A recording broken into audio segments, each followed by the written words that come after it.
Okay, man, are you ready to go? I'm ready to go. Now, come on, now crank this motherfucker up.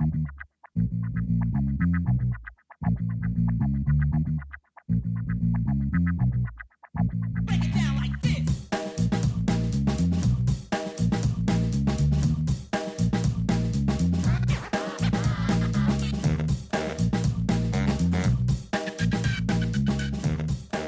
Hello, Internet. Gino, that Pinguino Greco here again with another episode of Deep Listens, and it is time once again to listen to the magic, because Strixhaven, School of Mages, has been released, which means we have to go through the set, look at the best cards, the worst cards, the cards that are somewhere in between, and we need to give you the insight you need to play like maybe slightly above average Magic.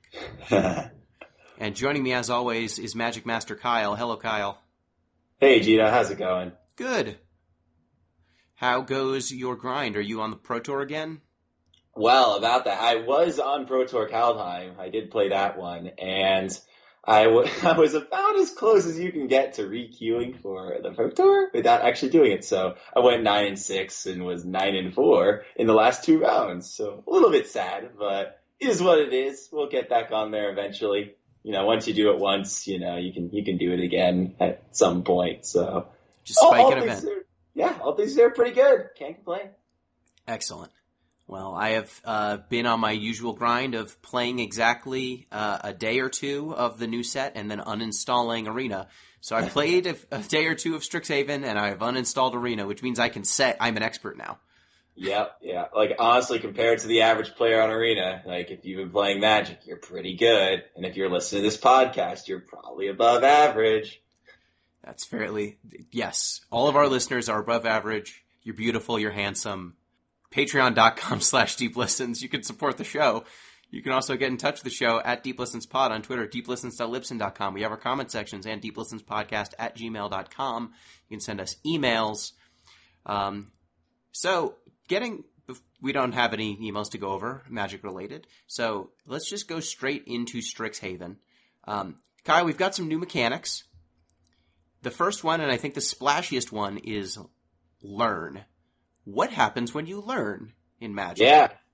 So learning in Magic, a little different than maybe learning in any other context. So learn is basically a static word that can be on any certain card. So it would be like, it's an action you take, where when you learn, you have two choices. Either A, you can reveal a lesson card, which is a new card type they've introduced in Strixhaven, from outside the game and put it into your hand, like basically a tutor from your sideboard, or you can rummage, which means you discard a card, then you draw a card. So it's value. I have been kind of mulling over, like, you know, how good learn is, generally speaking. Obviously, it's very contextual on the cards, but like, in a very kind of like umbrella-y, like very overarching sense, I'd say it's worth about a half a card, because at worst, if you learn twice, you can get a piece of garbage from your sideboard and you can rummage it away into a card you put in your deck. So, yeah, so for constructed, learn is definitely, it's not really playable. Learn, all the cards with learn are appropriately costed because they functionally draw you a card, but more than draw you a card, they tutor a card. They work with, you know, these sorceries with subtype lesson. So all of the lessons are generally overcosted by a mana or so, and most of the learn cards are overcosted by a mana or so. So they've basically priced them as though they're cantrips, because they functionally are, but most of the cards they get are weak, because they're toolboxes, right? For limited, your lessons you're almost never going to put in your main deck. You're going to put them in your sideboard, and then you're going to get whichever one you want when you need it, when you cast a learn card. So in constructed, these cards are almost all unplayable, but in limited, they're all very, very good. Anything that says learn on it, I found in limited, because there are like colorless lessons that are fairly useful, like utility spells. One of them is, you know, search up a land, gain 2 life for 2 mana. One of them is exile a non-land permanent. Your opponent draws a card for 5 mana, colorless. And then there are a bunch of colored lessons that are, you know, all of them are situational cards. They're really narrow and they do a specific thing. But if you're able to pick 4 or 5 of them, now you've got a toolbox, and you've turned all your lessons into cantrips that each tutor you stuff. So it's a powerful mechanic. Thankfully, it's unplayable in Standard because it would get really old really fast if you just had access to 5 powerful cards in your sideboard all the time. But you're going to see it in Limited all the dang time. Yeah, it's nice that Wizards used Restraint, because like this is one of those mechanics that like when you see it at first, you like it kind of feels like Companion, where it's like you're looking for your sideboard for a specific thing.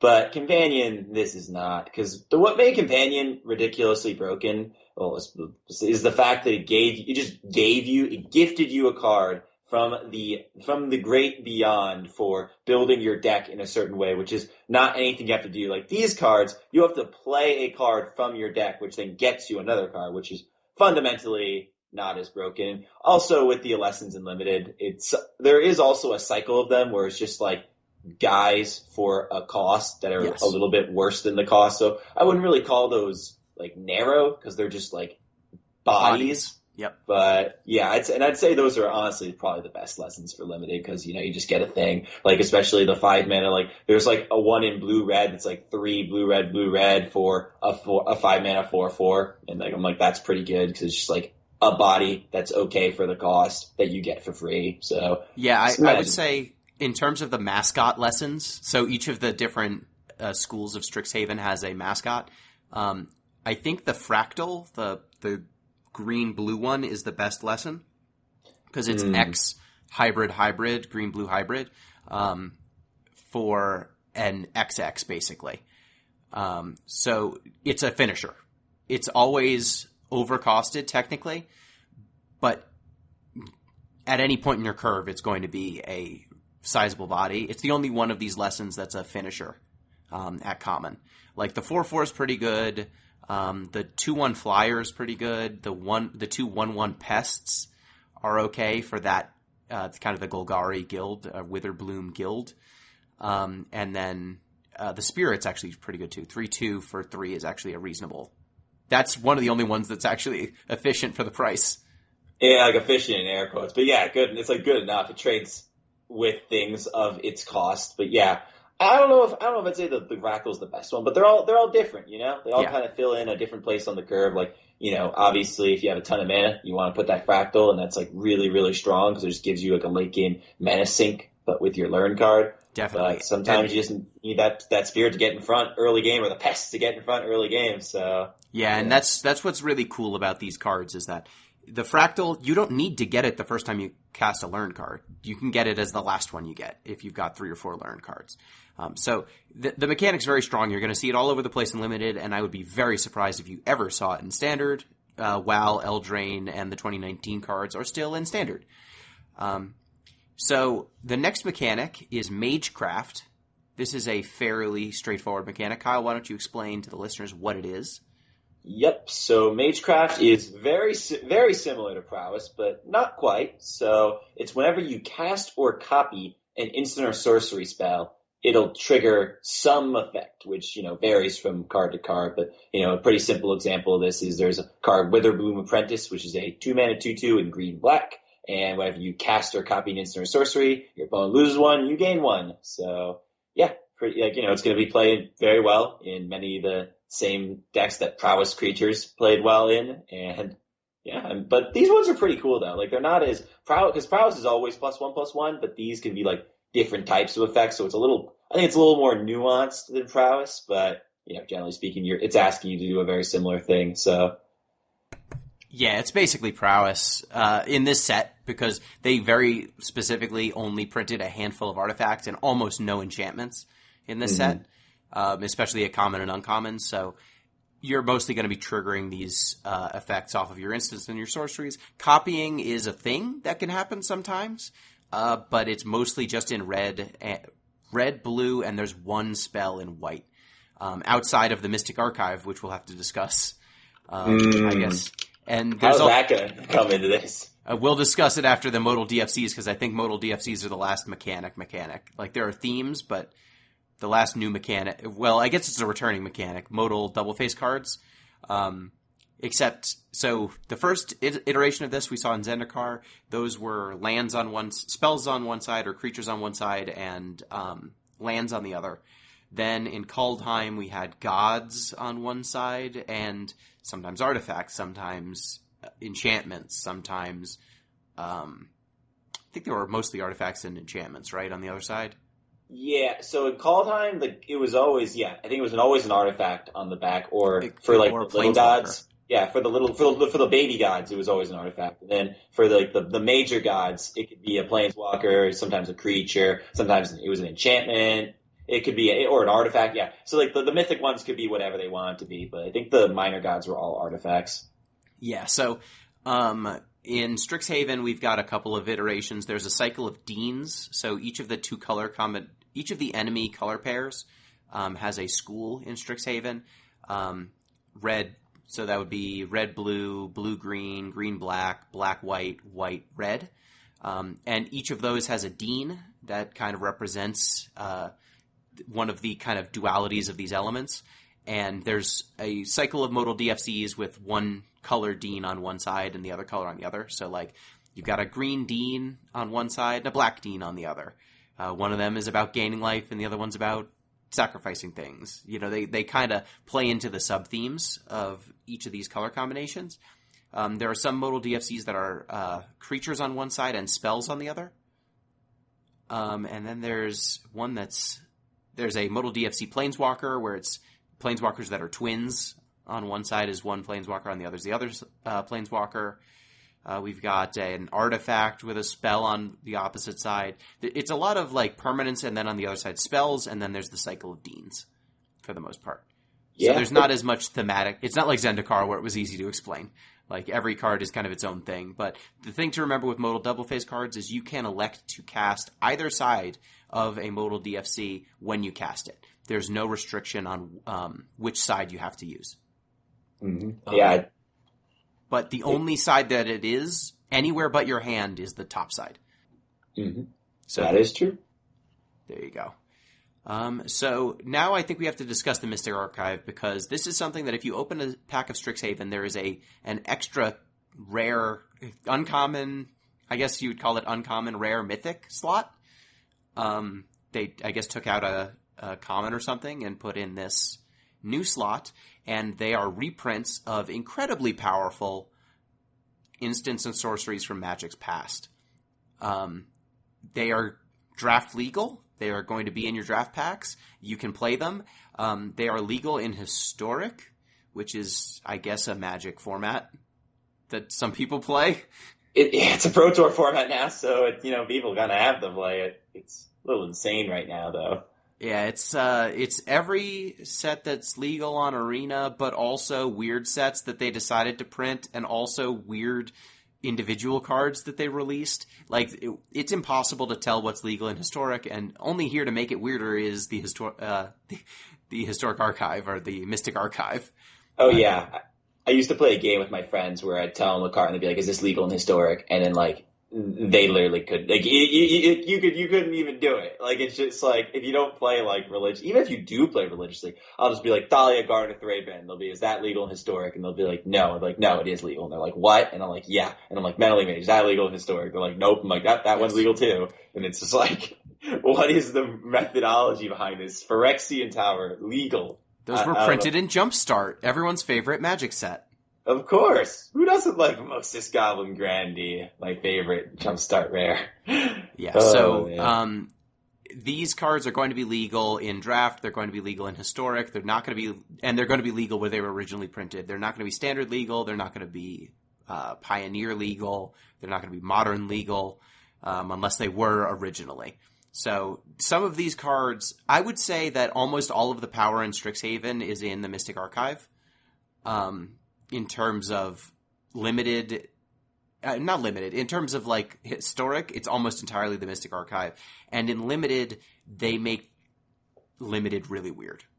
Yeah, like I wouldn't say they're not going to break Limit, because like a lot of them, if you go through the list, a lot of them are like only decent. Like there's not actually that many of them that are completely back-breakingly broken. There's a couple, but a lot of them are like, either like, they're efficient, like, like for example, God's Willing, right? Like God's Willing ain't breaking Limited, or like Mana Tive's not breaking Limited, or like Opt's not breaking Limited. Negate, yeah, so there's a lot of cards where it's like, they're fine, I guess. But then you got a few where it's like Day of Judgment, Crux of Fate, You got like, you can make, lightning bolts, swords to plowshares. So, you know, I think it's like putting a little hot sauce in your limited format. So I don't think it's going to make anything too unbearable because there are not that many of them and a lot of them aren't even that good. But, you know, there's going to be that one time where you get channeled, fireballed, and limited and you're going to be like, wow, that was a thing.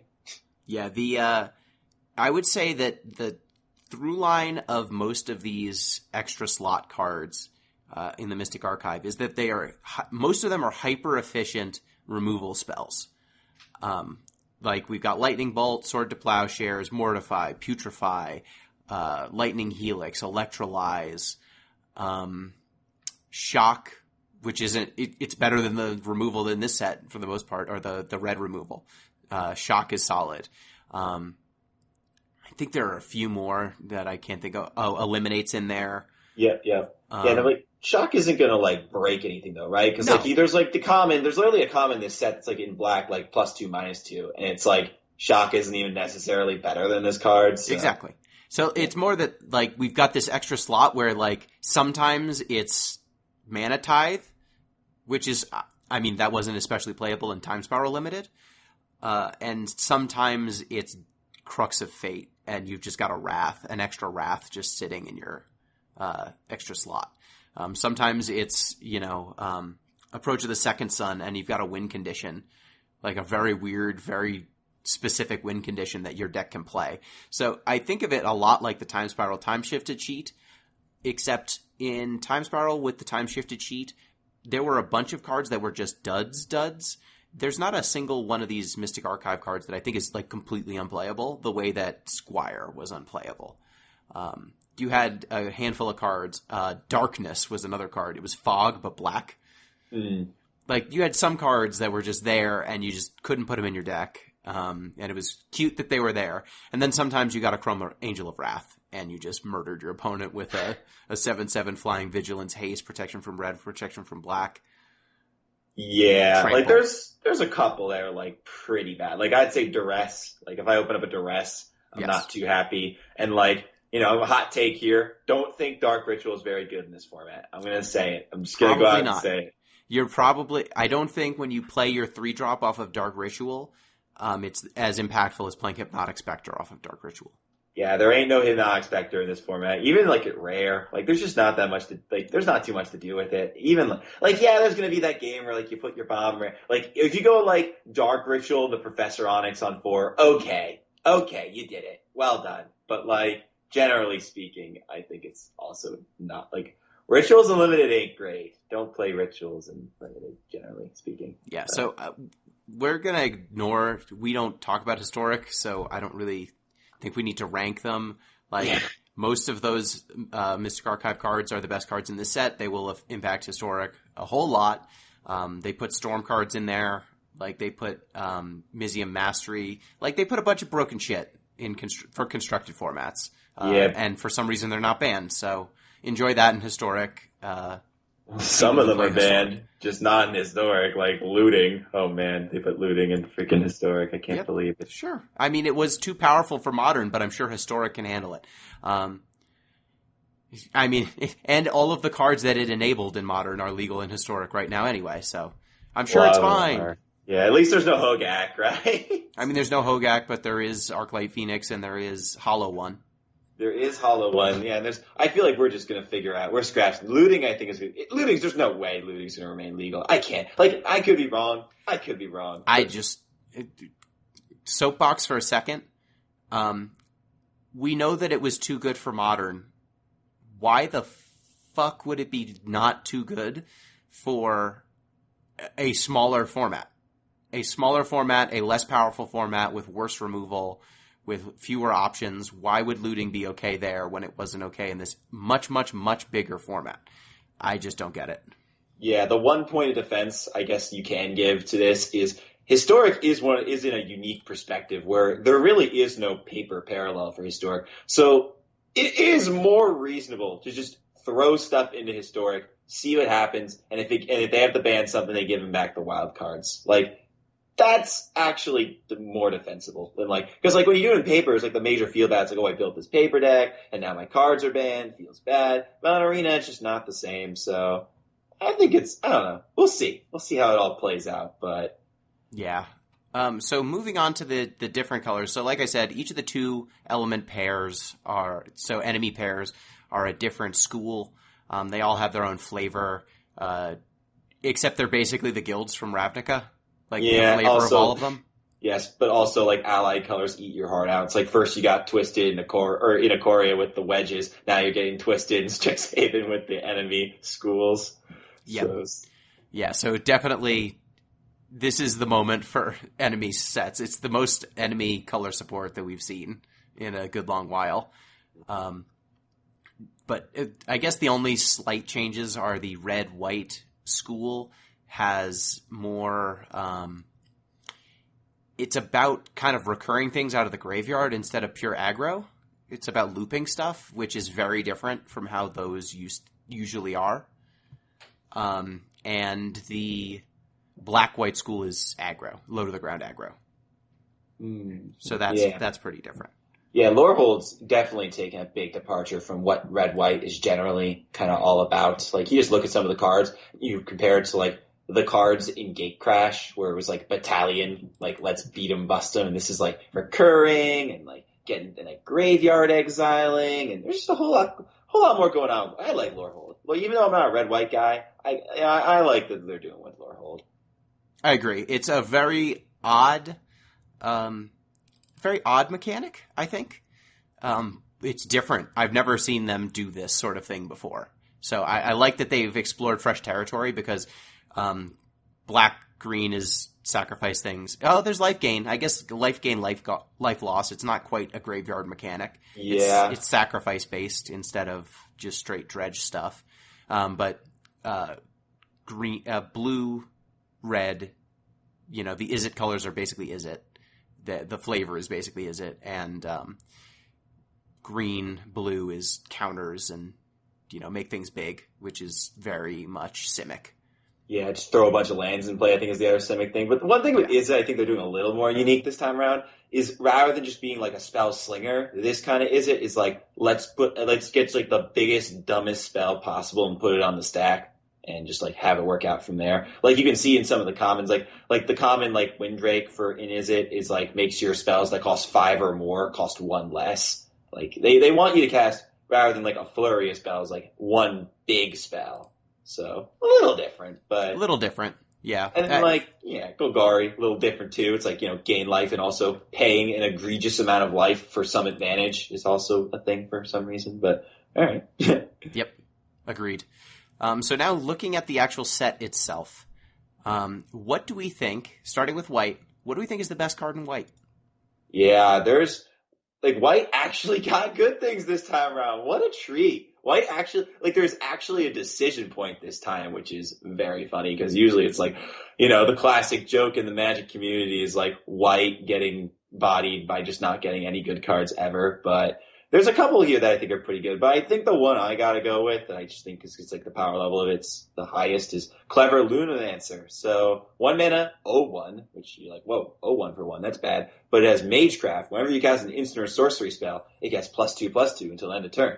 This is kind of like Monastery Swiftspear, but it wants you to go more in, but it also, it's like it's if Kiln Fiend and Monastery Swiftspear had a baby. That's what Clever Lunamancer would be, where it's a little more efficient and leaner than Kiln Fiend, but it isn't quite as reliable as Swiftspear. But I think that place right there is really good. Like, you can kill people very quickly with this card. Like, you chain off a few things, if you have Manamorphose in there, your opponent's going to be dead really quick. So I think red-white prowess is already kind of becoming a thing in Modern. There's been red-black prowess, red-blue, but now there's a real argument to go into white for prowess as well.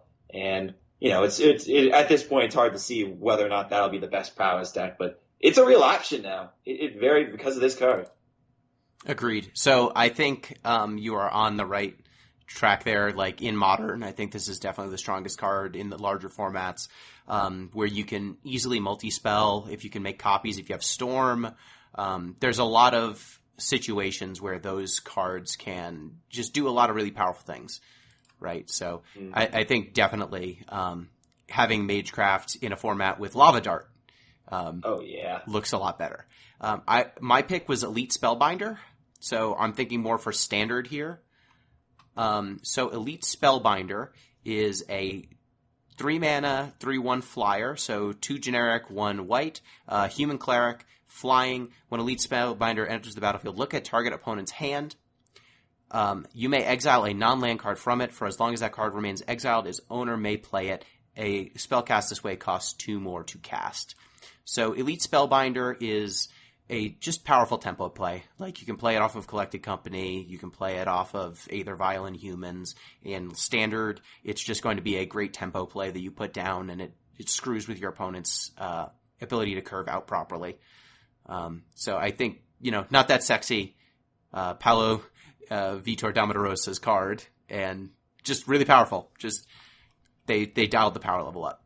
Dang, just gonna say not that sexy, then follow it up with Paolo Vitor Damarosa's card. It's kind of like an indirect burn there, It's powerful. It's just, you don't feel smart. You just play it, and it's just like, yeah, it's good.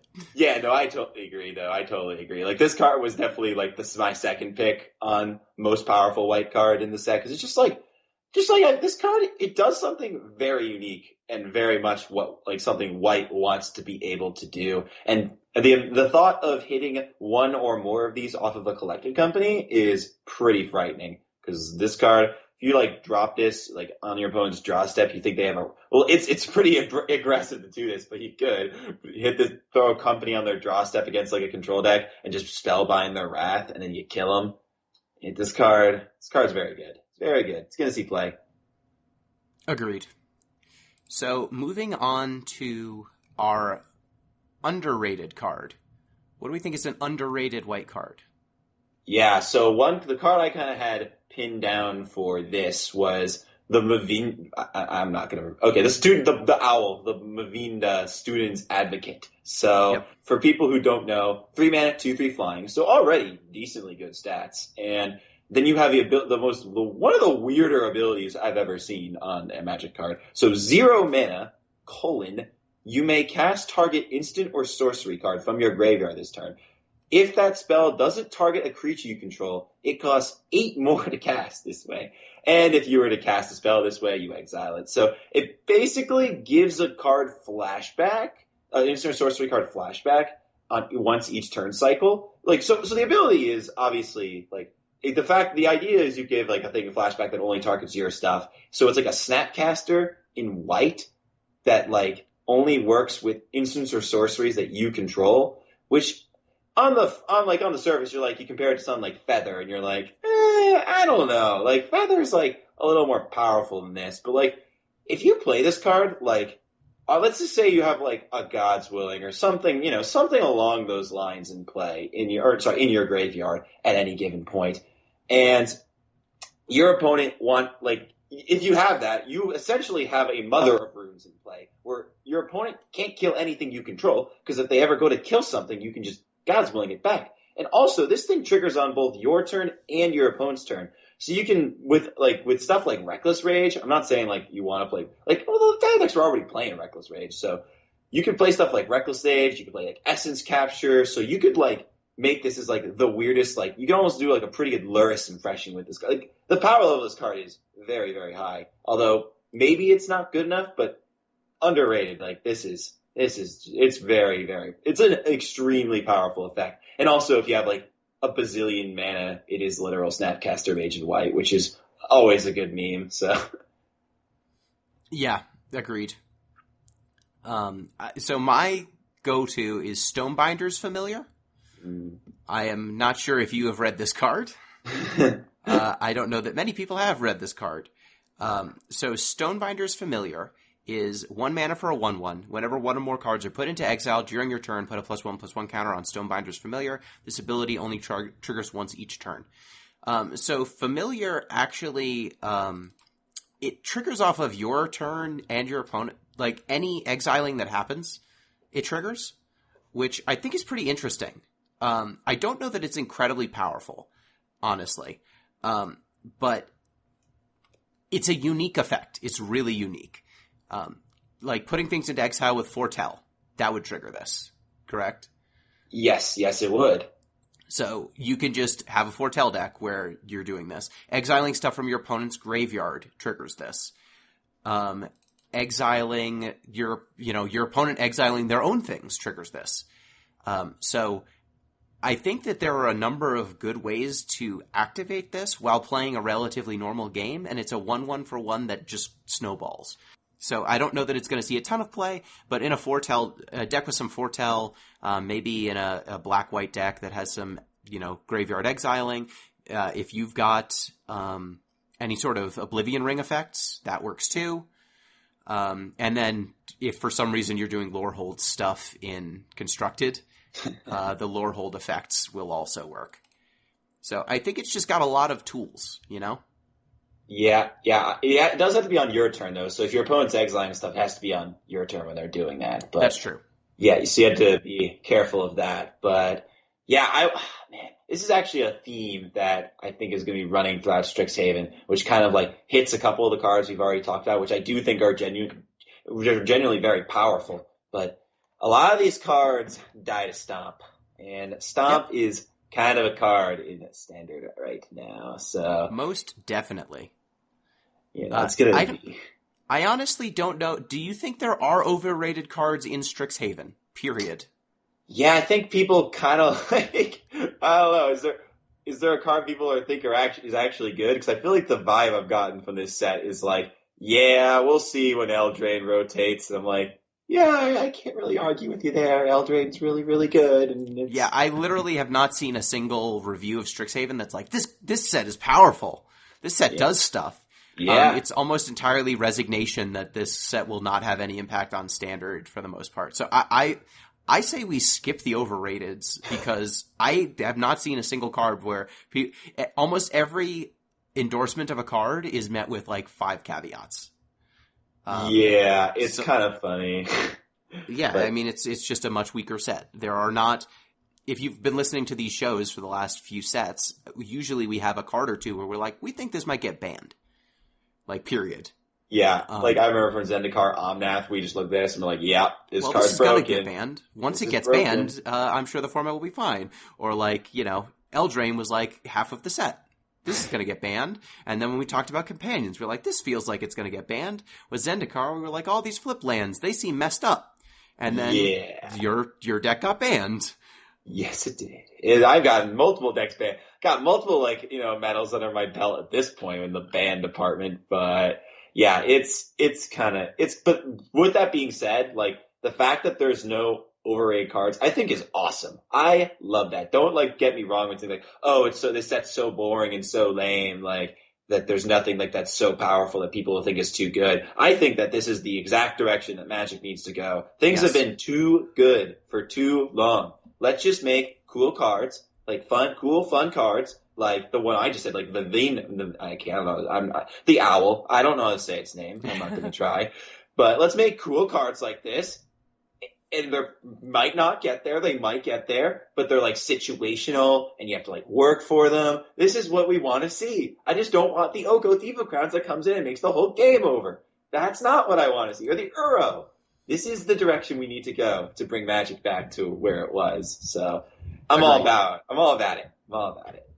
Agreed, 100%. I think that it's definitely the case that this set, it feels more restrained, and just being restrained and having a little bit of wiggle room, I love it. It's been a while since we've had a set like this. I hope that it stays this way for more than a release or two, because I feel like we learn this lesson every 2 years, and then we have to relearn it. Agreed. I think, for what it's worth, I think Kaldheim, even though there was the whole Tibalt Valky debacle or whatever you call it, I think Kaldheim was similarly not that powerful, because that was a stupid rules interaction rather than Valky being actually too good. So once that was ironed out, I think Kaldheim was fine. You could argue Tybalt's trickery, but I don't know. If Tybalt's trickery, that was just, I don't know if that was broken. It was just kind of stupid, Yes. So. I mean, at least once every set we've looked at a card and been like, this is super dangerous. I'm not sure if that's here. We'll see.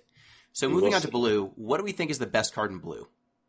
Yeah, there's actually not like blue's for the first time ever. Blue is actually not ridiculously broken powerful anymore. Isn't that crazy? But yeah, no, I was actually looking at the blue cards and I was like, yeah, all these cards are kind of just like whatever, right? Like I guess if we really want to like pick one that's like I don't even think this card's good, but like actually no more. Actually, sorry, hold on. So I'll just say the cards like Dream Strix. It's 3-mana, 3/2. With flying, whenever it becomes target of a spell, sacrifice it, and then whenever it dies, you learn. So, just good rate, flying, 3 mana, 3/2.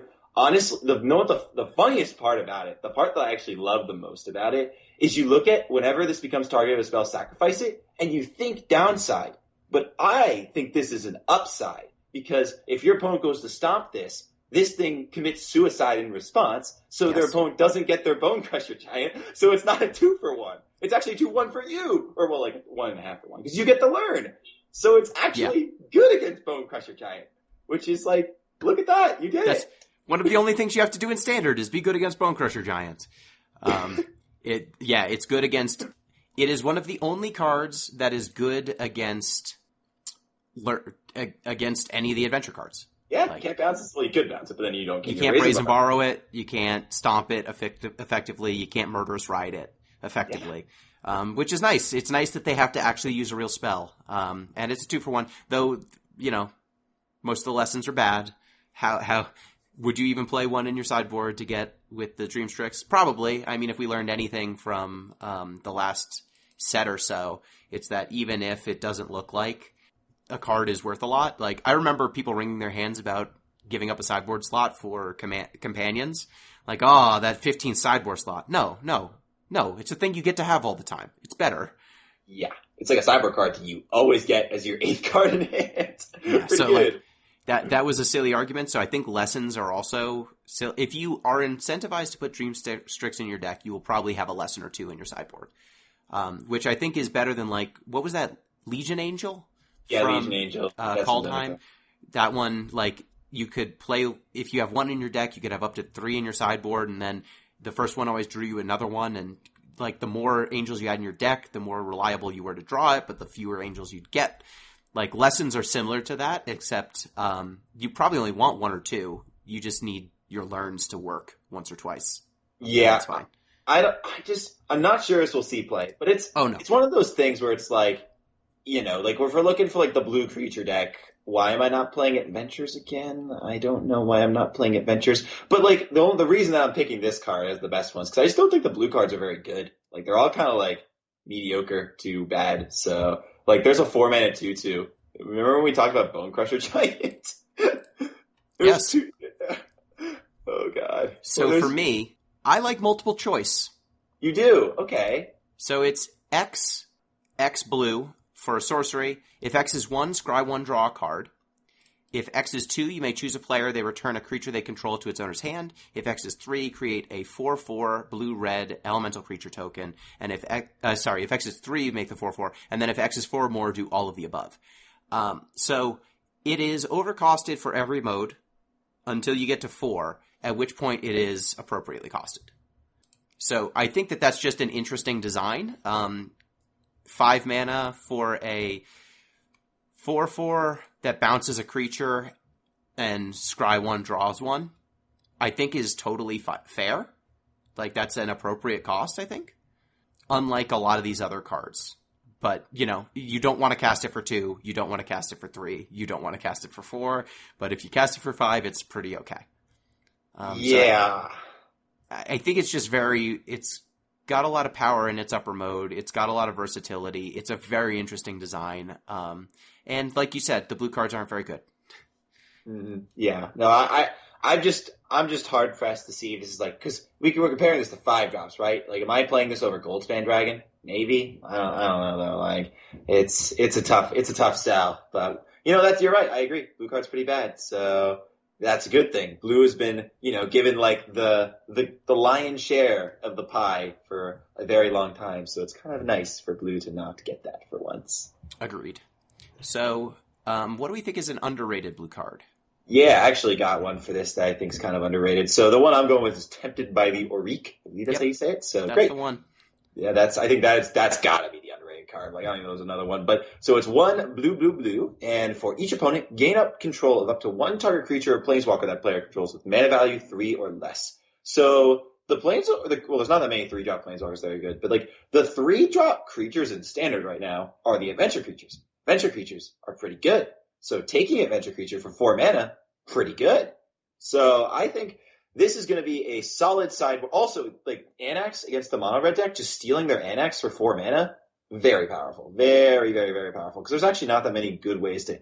There's a few, but there's not that many good ways to answer an Anax hardened by the Forge from mono red. And this has got to be the best one by like a mile. So I think this is going to be a very strong sideboard option against certain types of creature decks, and in those matchups, this card will be very, very good. And it's obviously not great everywhere. If your opponent's not playing creatures or planeswalkers with CMC 3 or less, or mana value, my apologies, with mana value 3 or less, then, it's going to be very good. And also in older formats, like this can take, I was tempted to try this out in Legacy because there's a lot, like Uro's still legal in Legacy. Being able to take an Uro is a pretty good way of answering it for a decent, 4 mana is a lot for Legacy, but this is the kind of impact I want for my 4 mana card. Like, you wouldn't be main decking this, but like, this could make a one of in your sideboard in Legacy. I could definitely see that. Modern, there's a lot of little stuff running around there too. You could see it. Like, this is like very small amounts, but if it shows up there, like it's like I think Threads of this loyalty's kind of been power creeped out of these formats, and Tempered by the Auric can kind of take that niche that Threads used to take up and, kind of carry the mantle from there. Agreed. I think that's definitely a completely viable way to build. Like, this card, it's got some merits. It does. And is in standard too. I think it's probably like stealing a creature, always pretty good. And I just agree with you. Like, I don't see any other cards that, like, maybe Archmage Emeritus, which is 2 blue, Magecraft, for a 2/2 human wizard, Magecraft, whenever you cast it or copy an instant or sorcery spell, draw a card. Like, that just goes hard. It can go hard. Yeah, but you remember when I was talking about the Bone Crusher Giant earlier? Oh, yes. This gets stomped. This gets big old foot in the face. So, I don't know. So at least this card, like, all the good adventure creatures cost 3. So this card takes 3 drops. So, hey, that's something. Not nothing at the very least. Yes. Agreed. So, looking now to black. What do we think is the best black card? Oh, this one's easy. It's Baleful Mastery. Baleful Mastery is so good. It's 4 mana, and you may pay 1 in black, or 2 mana, rather than pay its mana cost. And if you do pay the cheaper cost, your opponent gets a card, and exile target creature or planeswalker. So this is kind of like the modal rule spell that black has been looking for quite a while now. Like, you just want to have, like, the 4 mana, like, exile a creature or planeswalker-y effects kind of been around. Like, it's been better at sometimes, worse other times. Like, Roster's Contempt is when it was at its best, and it was very, very good. The gold standard, in fact. And then there was, like, Eat to Extinction and, like, Theros Beyond Death, where, like, card wasn't great, but it saw a little bit of play, and it, filled in the niche that it needed to fill in when it did that.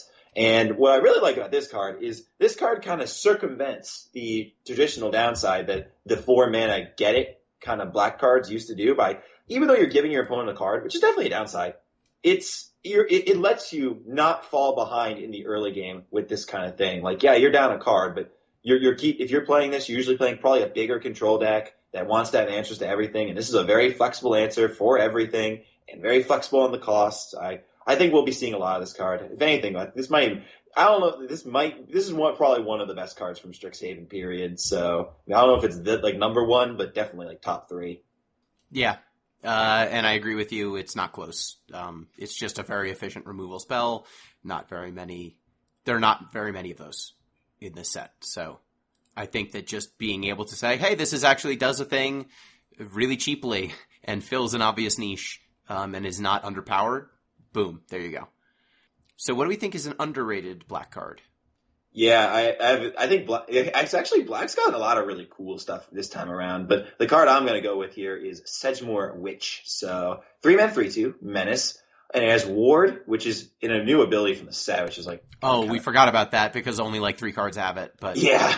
Yeah, it's true, but we did forget it. But it's not too hard to wrap your head around where it's basically whenever it becomes a target of spell or ability an opponent controls, you counter that spell or ability unless they pay the ward cost, which in this case is 3 life. So whenever you cast and it also has Magecraft, whenever you cast or copy a sorcery spell, you make a 1/1 black or green pest with when this creature dies, you gain 1 life. So first things first, just going to put this out of the way. This probably will not see play before rotation because Bone Crusher Giant, this is an X2 for 3 that when it enters the battlefield doesn't give you any value. So it will probably just get, if you try playing this card, you will probably get stomped to your opponent's heart's content.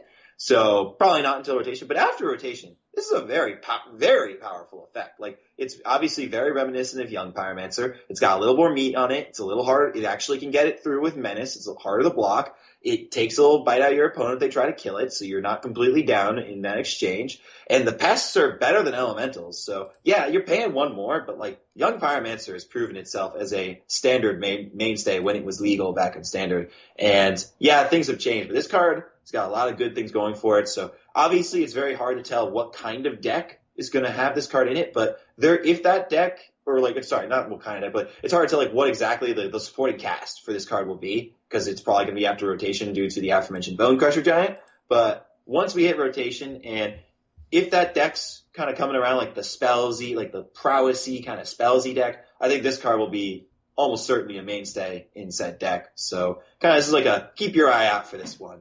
Yes. Yeah, I think if the format powers down, this card becomes very interesting. Even if it just dies like a shock, like, at least don't Bone Crush me. Like, oh my goodness, Bone Crusher Giant. Yeah, so for me, I think, so this is again predicated on the format just calming the hell down. Confront the Past is an interesting card. So it's X and a black, it's a lesson, choose one, return target Planeswalker card with mana cost X or less from your graveyard to the battlefield, or remove twice X loyalty counters from target Planeswalker and opponent controls. Thankfully, Planeswalkers have been toned down the last year or so. If there is a Planeswalker worth playing, though, I think that this is a very interesting way to get that Planeswalker, right? To reanimate Planeswalkers or kill them, which is a pretty interesting suite of abilities for a card like this, right? Yeah, it's like many of the lessons is costed like 1 more from what you'd usually pay for an effect like this, but you're obviously not playing this in your main deck. You're playing it off of learn cards, so you are getting like I think this card is the closest that you get to an actual card off of like a lesson. Like it's right there on like being an actual card, and if you can turn learn into actual card, it's a very powerful ability. So yeah, no, I'm with you on that. Yeah. So now moving on to red. What do we think is the best red card? Yeah, there's a few decently good red cards, but I'm going to go with Conspiracy Theorist as my pick for this. So what Conspiracy Theorist does is whenever it's a 1 in a red for 2/2, and whenever it attacks, you may pay 1 and discard a card, and if you do, you draw a card. And then whenever you discard 1 or more non-land cards, you may exile 1 of them from your graveyard. And if you do, you may cast it this turn. So it essentially gives all of your cards madness, and it also can rummage, which is really powerful. Like, really, really powerful. Like, this is like the kind of effect that you'd usually see on like some commander staple. Like, I'm almost surprised that they would just kind of give this effect to us in Standard. Not saying this card's too good. Actually, as I'm going to, kind of segue into right now, is this card probably won't see that much play because of Bone Crusher Giant, but once things like rotate out, and also we're getting some like there are some rumors and like rumblings that maybe we're going back to Innistrad not soon. That is happening. Yeah, so and if we're going back to Innistrad, there's also been some rumors and rumblings that Madness will make a comeback, and this card, even if it doesn't, like this Innistrad, like there's going to be some sort of discardy, like I would bet money that there's going to be some sort of discardy, drawy theme in Innistrad, and this card will be right at home in those kinds of decks. Giving all your spells Madness, so powerful, so very powerful. But yeah, until Bone Crusher Giant rotates, obviously it's just going to get stopped, like all the creatures in this set, but that's okay. That's okay. It's all right. So for me, I think So this is, I guess, high variance card here.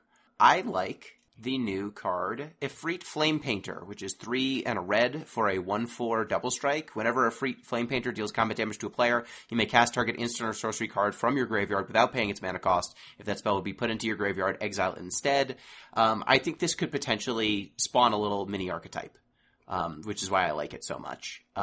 It basically lets you cheat into play a bunch of the, like, gigantic is-it spells that you can pay 2, discard to make a treasure. If you can get in with this Ifrit Flame Painter, you can then just cast them for free. So if you're just going to rummage or loot a bunch, this thing can kind of do a little bit of a mana cheat, and potentially twice because it has double strike. Yeah. So it almost reminds me a little bit of, what was that card from War of the Spark? The 1/3 that when it attacked, you could cast a card from your graveyard for free. Oh, Dreadhorde Arcanist? One that got banned in all those formats? Yeah, a little bit. Like, obviously, much worse. It's a 1/4 for 4 instead of a 1/3 for 2 with trample. It gives you the card on damage, not on attack. Like, it's worse in a number of ways. Don't get me wrong. But I think that this could potentially be a little archetype, right? Like, there have been a lot of cards in this format that in this set that don't have a lot of potential. Like, this one at least has some fun potential. Yeah, no, I'm with you. I'm with you here. Like, the ceiling on this card is so high. Like, so high. Like, ridiculous. Like, you are casting, like, turn 4 ultimatums with this card on its ceiling. And obviously, like, it does eat, like, excuse my French, it does eat shit to a Doomblade, but if it doesn't die to said Doomblade, and you are able to connect with this card, your opponent is probably losing. Like, this card is that good. So, I agree, yeah, this card is very, very powerful. I wasn't sure, like, it's definitely, like, power level, I think it's easily, like, just from a pure power level perspective, the most powerful card in this set, but it has no way of protecting itself and no way of really getting through. So that's the push-pull, obviously. So. Yes. Cool, yes. Good, great card. Like, hey, look, a card that, it's like we're going back to Baneslayer Angel, right? Where, like, back where the cards is like, you have this thing that is a situation where the card's just absolutely ridiculously unbeatable, but then you have the situation where the card's absolutely terribly unplayable. This is what we like to see. We like to see sets where choices are made. Yeah, you have to make deck building decisions, and, like, things don't just do literally everything on one single card, and you have to, like, make it maybe I'm not going to say, like, synergy? Synergy? Are we doing synergy decks again? What's a synergy? Yeah, I thought I'd just take the most powerful thing and just put at each CMC and just put it in my deck, and that's how I win games. But I don't know. Maybe we could try something else. Maybe. Yeah. So I think that this is. We'll see. We'll see how the power level settles. But yes, I like that we're making choices again. You'll love to see it. Oh yeah. So what do we think is an underrated red card? Sorry. Fire. I'm thinking Final Fantasy trading card games. Sorry. That's fair. Yeah, an underrated red card. There's actually a couple here that could potentially be very good, but they're kind of like, actually, they're actually of similar ilk. So I'm just going to pick the one that's flashier, because who doesn't like flashy cards? So I think Rowan, well, I guess it's kind of like a blue and a red card, but we're on red, so I'm going to say Rowan. Rowan's color Sparks. So, which is a 3 mana and Planeswalker with a passive of instant or sorcery spells you cast costs 1 less to cast. And then it has a +1 of Rowan deals 1 damage to each opponent. And if you've drawn 3 or more cards this turn, it deals 3 damage to each opponent instead. And then -4 of, you get an emblem where whenever you cast a copy instant or sorcery spell, you may pay 2 and you may fork it. Oh wait, no, it's when you cast, not cast or copy. That would be, that would be ridiculous. So whenever you cast a sorcery spell, you may pay 2 and copy it, and then choose new targets for the copy. And it starts at 2. So you look at it and you're like, 3 mana Planeswalker, starts at 2 loyalty. Kyle, why are you calling this card underrated? This seems horrible. And it might be horrible, but the fact that its ultimate is very quick, it comes down very early, and the ultimate is quite, like, really powerful. Like, this thing, and also the passives also, like, this is like a Goblin Electromancer effect on a card that can generate advantage in a way that Goblin Electromancer never could. So, I think this card, like, definitely, and also, this is only the front side, of course, too. When you play Rowan, you also have access to Will, Scholar, or Frost, which is 5 mana for a blue Planeswalker, so 4 in a blue. And it also is the same passive, and +1 up to 1 target creature gets base power, toughness of 2 until end of turn, -3 draw 2, -7 exile 5 permanents, and then for each one, its controller gets a 4/4. So I think this card it plays very well with a lot of instants and sorceries. It's able to generate advantage, and it's a game-winning threat. It's like a Goblin Electromancer on steroids, really. And I think, like, there are decks that wanted Goblin Electromancer, but couldn't really justify, or like Brawl, Goblin Electromancer or Brawl, but couldn't really justify putting a 2-mana 2/2 or a 2-mana 1/3 into their deck. But this card's more than that. So I think there are decks that are looking for this kind of effect. So we'll see if it actually sees play. That's a big if, but, underrated for sure. Agreed. Yeah, so for me, I like Grinning Ignis. I'm a sick man. It's 2 and a red for a 2/2 elemental. Red, return Grinning Ignis to its owner's hand, add colorless red, activate only as a sorcery. So it basically turns 1 red mana into a storm count, and it also accelerates you if you just decide to use it once. So Storm is not really in the set very much. There's only 1 card, I think, that has a Storm-esque effect, and it's Show of Confidence, but it only works off of instants and sorceries. But Grinning Ignis is a card that I wanted to see play. Like, it gives you a bunch of ETB triggers. It gives you a lot of flashy stuff. I want its time to be now. I played it in Future Sight. Please. I'm going to say it so that someone better than me figures out how to do it. I think one thing people to talk about this card is with Burgie, you can just like spam it, but you do need one more thing besides Burgie to win the game. But hey, there might not be Storm in Standard, Gino, but don't forget Strixhaven Archive. They've added all of the Storm cards, so Storm is a thing you can do now with this card. Yes. All right. So next up is green. What do we think is the best green card in the format? It's like, wow, green actually not getting the most broken stuff again. If this is the new way that for cards go, in the sense for because I remember I'm looking, where's the broken green cards? Where's the broken blue cards? It's like, they're not here. Are they there right now? That's kind of it. This is the kind of direction I like to see. But the best green card, there's honestly, they're all kind of mediocre. I want to say, I do think Blex is very good. Well, I'll just say that. I do think Blex is very good. So, 3 mana, 3/2. It's a lord. It gives your pests, bats, insects, snakes, and spiders +1/+1.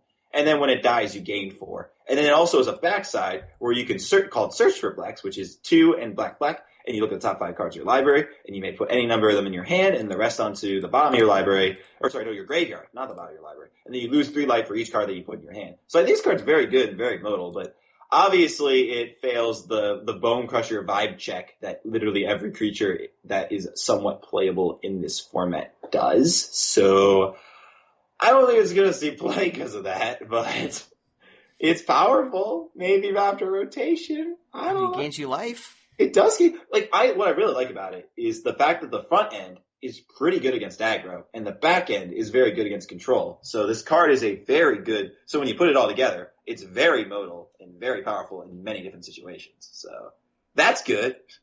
Bone Crusher Giant, though.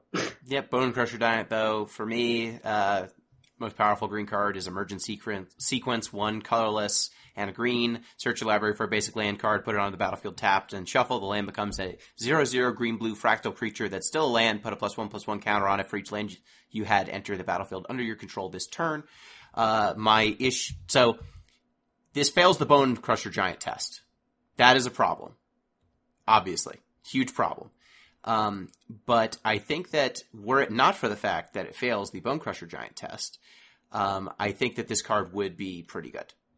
So, it's a tough spot. We're in a spot where Bone Crusher Giant's just this monster that holds things down. A ramp spell shouldn't make your land be vulnerable to removal, but this one 100% does, which is that's the problem. But I think that the power level, we don't usually get rampant growths like yes, this, right? this card I think is a trap though. Like I'm gonna go out and say I think this card might be a little trappy because it looks like a rampant growth because you're getting a land, but it's not a rampant growth because like the point of the rampant growth is like your ramp spell doesn't die to removal, but this thing does die to removal. So like I don't know, like there isn't actually that much good 2-mana ramp in standard. So No, that's the thing. Yeah.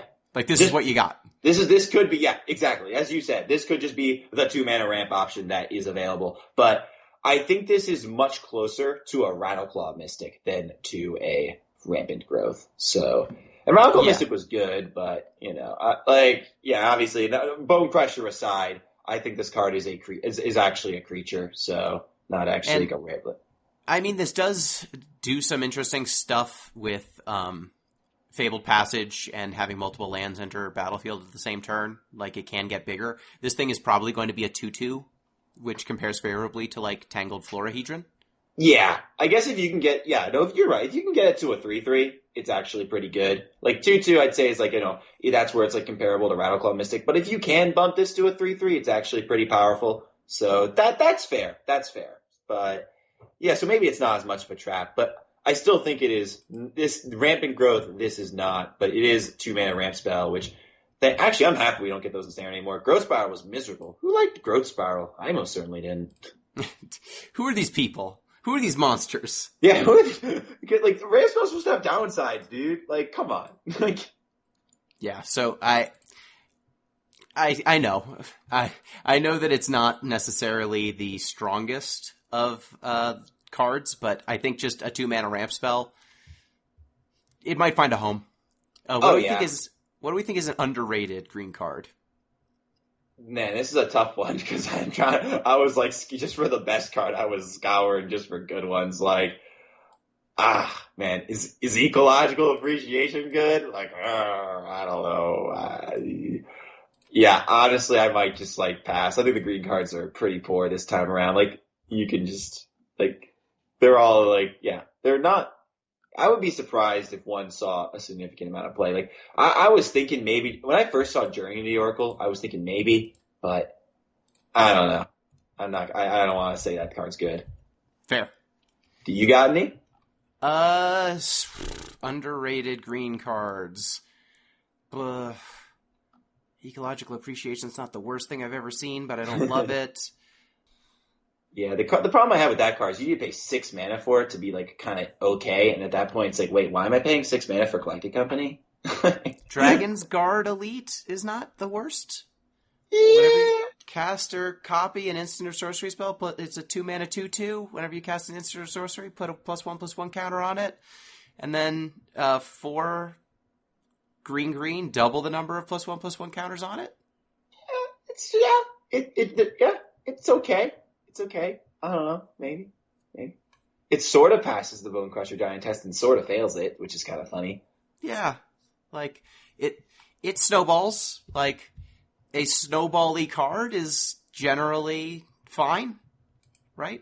Yeah, like, it's for what it's worth. Like, we were talking about, like, the Lumimancer being good, and we didn't mention it at the time, but I also think the Light Scribe and White are both very good. But white kind of like is like the tertiary color in these prowess decks, or like the secondary color kind of work. I feel like green prowess is just like, I don't know.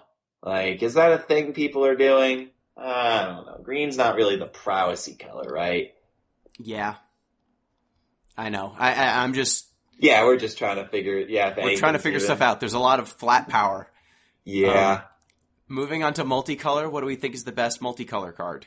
Multicolors are actually pretty interesting because, like, they aren't like the most like they're very. I think these are where the cool cards are all living. So yes, yeah, all the power, all the cool cards are here. Yeah, but we actually have a few options. I think I'm going to go with a pretty safe one here. Vanishing Verse is very powerful. Like, so white, black, instant, exile target, monocolored permanent. It's ultimate price, but it hits all the card types, and that's really good. White, black doesn't usually get removal that's this good. And this hits a lot of stuff. And it does it for 2 mana. And even artifacts are starting to become colored now, so it even hits a lot of artifacts. Hits enchantments, hits a lot of creatures, hits planeswalkers. Like, yeah, like if you're playing like a white-black base control deck, you probably want at least a couple of these. Like, this card's just very versatile. Very good. not much to be said about it. It's very simple, but it gets to the point. Yeah, I think that's fair. Very simple, but plenty good. So for me, I like Galazeth Prismari. Ooh. So that is the Prismari command, like the leader of the Izzet tribe. He's 2 blue-red for a 3/4 flying Elder Dragon. When he enters the battlefield, create a treasure token. Artifacts you control have tap, add 1 mana of any color, spend this mana only to cast an instant or a sorcery spell. He's just efficient. He's basically a 3 mana, 3/4 flyer that makes your artifacts tap for mana. And so he works with food, he works with treasures, he works with any artifacts you've actually cast. If you are so unfortunate as to need to cast your artifacts. So I think that that's plenty, right? Like, plenty good. Yeah, it's like Urza, except a lot worse. But Urza was like completely broken, so like a lot worse Urza could still be quite good. So the only thing about that card is it's very interesting. Like, it's not one of those cards that isn't really clear how you build it, right? Because you need things that make artifacts in order to, like, fuel the Galazeth Prismari's ability. But you also need instants and sorceries to cast off of the Galazeth Prismari. So, and like, yeah, there's some instants or sorceries that like generate some amount of treasure tokens and stuff like that, but there's not a ton of overlap. So like, I feel like the Galazeth deck will have to be something completely new, or at least very different from what we've seen so far, which, not a bad thing. So, yeah, could be cool. Yeah. It's one of the only cards that opens up design space, I think. Yeah, honestly, this is what Urza should have been. Like, Urza was not fun. It was too good. It didn't get banned, but it got Mox Opal banned, so, basically got banned. Mox Opal paid for Urza's sins. Indeed. And as one of my best friends he still owns a fully foiled Affinity deck, and I'm just like, sorry, buddy. Hate to see it. You hate to see it, exactly. And he's like, he's owned it since like 2012. Well, not the foil deck, but he's owned Affinity since 2012 and been slowly foiling it out for like the last, for 6 years after that. And then like Urza got printed and then his deck got banned. And it's like, oh, sorry, bud, that sucks. But, 2020 Magic, that's what it's about, I guess. Or 2021 now. Jeez, where is the time going? I hate it. So what do we think is an underrated multicolor card? Yeah, there's actually like a few here where I didn't really. So I'm gonna go with the one that like I haven't really heard anyone talking about this card, but I actually think this card's quite powerful. So I'm going with Extus, Arik Overlord. So it's a white-black mythic, but it's actually kind of a Mardu mythic because it's a double-face card. So Mardu getting good cards, what's that? So 4 mana it's 1 white, black for a human warlock. And it's a 2/4 with double strike and Magecraft. Whenever you cast or copy an instant or sorcery spell, you may return target non-legendary creature card from your graveyard to your hand. And then the backside is Awaken the Blood Avatar, which is 8 mana for a sorcery, and as an additional cost to cast this spell, you may sacrifice any number of creatures, and each one you sack this way makes the Blood Avatar cost 2 less. And then the spell makes your opponent sack a creature. Then you create a 3/6 black and red avatar creature token with haste. And whenever this attacks, it deals 3 damage to the opponent. So Awaken the Blood Avatar, pretty unexciting. But, when it comes to modal double face cards, like if one side's like okay and one side's good, usually means that the card as a whole is pretty good. I'm actually pretty excited about Extus because the synergy that this card has with there's a few cards in this set that are creatures on their front side and their spells on their back side. So what you can do is you can basically spam the backside of the spell to trigger Extus, and then Extus can just pick the backside of the spell back up. So you can just kind of just keep looping the same creature spells again and again and again with this card. This card's already decently statted for the cost. 4 mana 2/4 double strike it's definitely not above rate, but it's not below rate either. It's about 4 mana 4/4 of stats. So, and it just and it can just draw a lot of cards and it can be very good. So, and I do think with that specific synergy of specifically double face cards that are creatures on their front side and spells on their back side, just a Gatling gun down. whatever you need to do. I think this card has potential. Will it see play? Maybe. Maybe not. But I think it is very powerful. Nice. Let's see. For me, I mean, got to go with the fun card. Where is the name? Body of Research. Oh, there we go. Yeah, so this boy right here. This is just good clean magic right here. So it's green, green, green, blue, blue, blue, create a 0/0 green and blue fractal creature token. Put X+1/+1 counters on it, where X is the number of cards in your library. So just, whew, you know, it's a fling. You fling it. What you do with it is you cast it and then you fling it. The end. That's all it will ever do. But when you do it, it's going to be adorable. Yeah, this is actually very funny. The reason I love this card is it just like, it's basically like diminishing returns just like at work, right? Where it's like, how big can we make a vanilla creature like be like how large? It turns out like once you reach like a certain cost, it just doesn't matter how much stats your cards have anymore. And this card just proved that, because this might as well just read like green, green, green, blue, blue, blue. Make a big 'em. It's big enough. It does everything. Like, there was a card in like Unstable? Was that the last one? Like the last unset we had? I think so. So Unstable, there was like a mythic in that set where it was like Unlimited Power Elemental or something like that. And the concept was very simple. The card just had unlimited power. This card is basically that. It's the black bordered version of that. So very big, very stupid. Works very well wins the game with Fling. Don't think it's gonna see play, but hey, you never know. You know, you'll see. But. You truly never know. Yeah, I don't know. I feel like I'm going to cast this card. My opponent's going to go Petty Theft, and I'm going to be very sad. But you never know. You never know. Moving on. Well, that's it. I mean, the colorless spells, the lands aren't very good. They are. What is the set from Innistrad? The cycle from Innistrad. What that does what? What's the cycle? The land cycle. The cycle we have this time So is actually basically just the same ones from Innistrad. It is. It's the enemies now. Like, they had the allied ones in Innistrad. It's you reveal a mountain or a plains card from your hand, but it doesn't have to be like a basic. It could be like the Triomes, for example. So you reveal that, and it enters untapped. If you don't, it enters tapped. They're okay. You know, you'll probably play them, but nothing to write home about. Yeah, so I think that's, totally A-okay. Yeah, I don't think any of the uncommons are really that good. No, sorry, not colorless cards are really. Yeah, not really. One of the interesting thing about the colorless cards. Well, the card isn't very good. One thing I love is the one mythic, I believe, is the only mythic lesson, I believe, right? Yeah, the only mythic lesson is a 7-mana colorless spell, Mascot Excavation, and it's create a 2/1 black-white Inkling, a 3/2 red-white Spirit token, and a 4/4 blue and red elemental creature token. So, like, when I saw this card, I was like, okay, Wizards is going to use Restraint with this mechanic. Because I feel like I've seen, like, these, like, mythic stupid things for, like, whatever mechanic, and they're always pushed too hard, and it's like, okay, this mechanic's gonna be really great because the mythic is really pushed, and it's gonna make the mechanic work. Like, Oko. Oko is, like, the best example of this, because it's ridiculously pushed, and it made food, like, the most busted thing ever.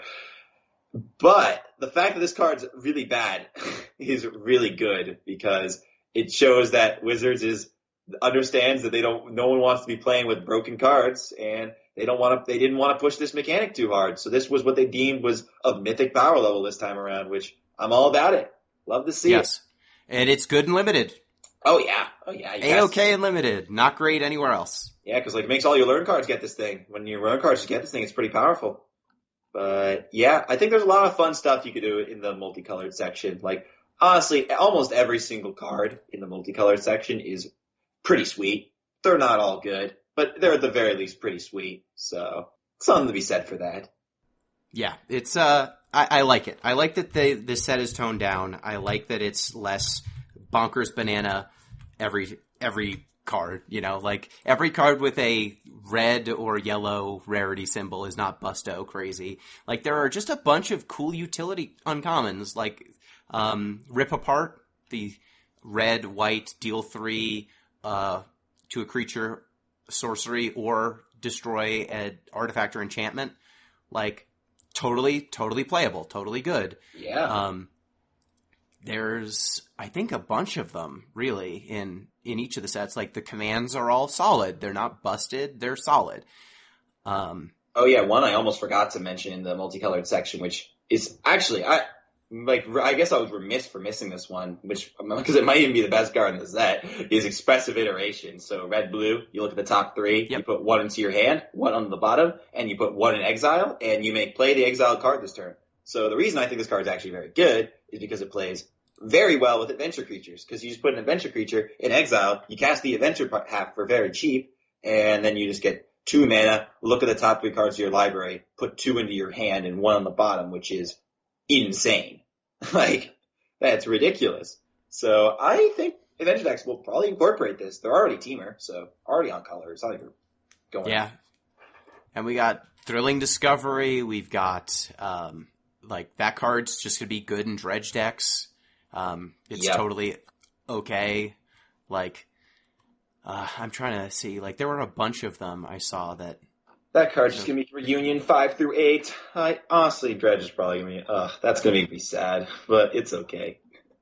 Yeah, Mortality Spear is another one. 2 black, green, instant. It costs 2 less to cast if you gain life this turn. Destroy target non-land permanent. Like, that could be a staple, potentially. It could be.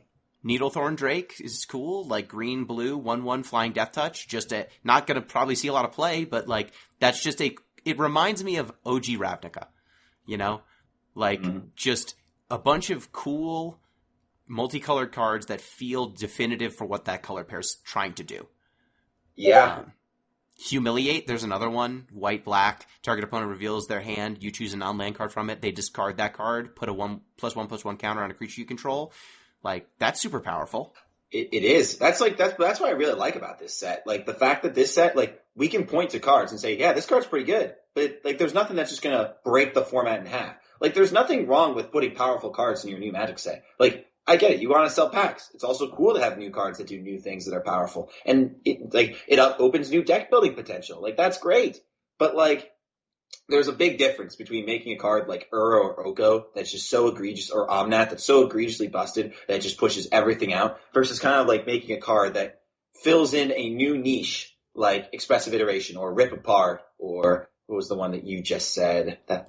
But yeah, Humiliate? Yeah, Humiliate. Like these cards, like we've never gotten a 2-mana discard spells have been what the kind of the standard in standard has been for. And this one, putting a counter is like, that's a big deal. Like, that's a big upside. Like Thought Eraser let you like surveil one. I'd say putting a counter is a lot better than surveilling one. But I wouldn't say this card's too good. Like, you have to be playing creatures and discard spells, so there's a specific deck for it. But that's what I mean. Like, you have to like make it work. But if you do make it work, you get paid off. This is kind of so. If Wizards can keep making sets like this and stop making sets like Eldraine, I think Magic, come back. This September, things are gonna be pretty good. I agree. I hope that that's the way we go, and that this dark, dark time in Magic history passes us by. You know? But it's healing. If you can see like the scars, they're like they're not open wounds anymore. Like they're starting to you can. It's not. But it's not. We're not bleeding anymore. We're just like the scars of Mirrodin. Exactly. Are healing. We might be going back to Phyrexia Mirrodin pretty soon, right? That's a thing. I would think they put a Phyrexian in Kaldheim, so they put a Praetor, so I have to assume. Surprised there wasn't a Praetor on this plane, to be honest. But yep, that is odd. Honestly, I expected that to be a recurring thing to a certain degree. Yeah, I know one thing though that people are kind of speculating about is a lot of the architecture in Lorehold looks very similar to a lot of the stuff that Kozilek kind of style. Like there's a lot of like the rings with like the little bricks and stuff like that. Mm-hmm. So, like, not saying it is, but it could be. Sure. I mean, I think that Magic only has so many villains, and they go back to them. Yeah. So we shall see. But thank you, Kyle. Thank you for joining me on another sweet Magic review. Yeah, thanks for having me. Fun as always. Of course. And as always, you can get into touch with the show at DeepListensPod on Twitter, deeplistens.libsyn.com. We have our comment sections and deeplistenspodcast@gmail.com. Any and all of those will get you in contact with the show. You can also support the show on patreon.com/deeplistens. Thank you, Kyle, and good luck in your quest to get back on the Pro Tour. Thank you. All right. Talk to y'all later. Have a good one. Peace.